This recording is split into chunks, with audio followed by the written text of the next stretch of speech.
Good evening, everyone.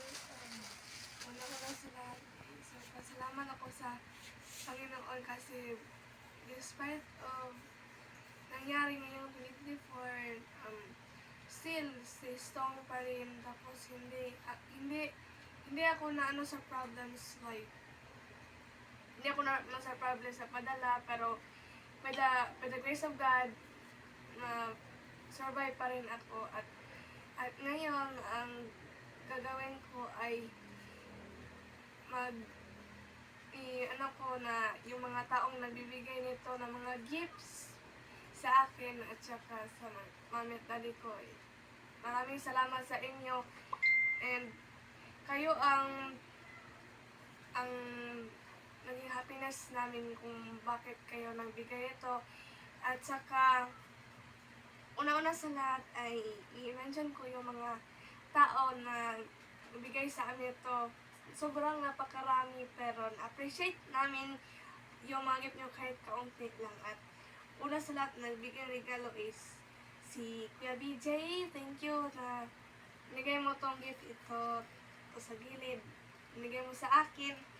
I really appreciate it kasi alam ko na meron kang mga kailangan na needs, pero binigyan mo pa rin ako ng gift, pero thank you pa rin. Tsaka pangalawa, si Tita Nini. Thank you, Tita Nini, sa gift na binigay mo sa akin, itong damit. Kahit marami akong damit, pero binigyan mo pa rin ako. Thank you pa rin.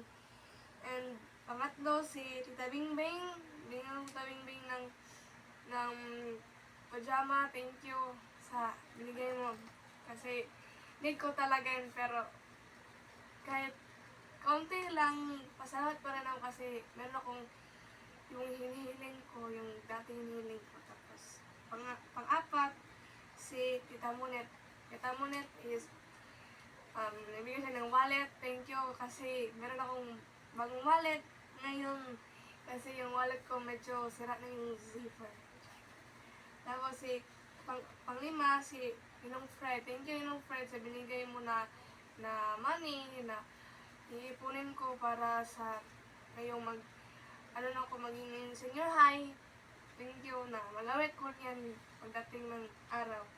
Tsaka si pang-anim, si Lolo. Thank you, Lolo, sa gift mo sa akin yung prayer, yung Youth Congress, and itong gift mo din kay Mami at kay Daddy na appreciate nila sobra yung binigay mo sa kanila. At saka kay Lola, thank you din la sa binigay Lola mo. Linlin, tsaka Lolo Erning. Thank you sa binigay mo na gift kay Mami at kay Daddy. Pati sa akin yung damit na binigay mo sa kanila. Nagustuhan nila sobra kasi bago ng style. Sunod, si Daddy, thank you din sa gift na binigay mo sa akin. Itong likansya, tapos iba pa dyan, hindi ko ma-memorize. Then kay Mami, thank you sa gift na binigay mo itong mga abubot, mga paborito ko ng mga maliit na bagay. Tapos lastly, but not the least, si Tita Pigrip. Thank you, Tita Pigrip, sa gift na binigay mo na para sa Youth Congress. Up to ngayon, hindi ko pa nagamit, pero gagamitin ko yan sa pagdating na panahon. At dyan nagtatapos ang aking nasabihin ngayon. Maraming salamat sa pakikinig.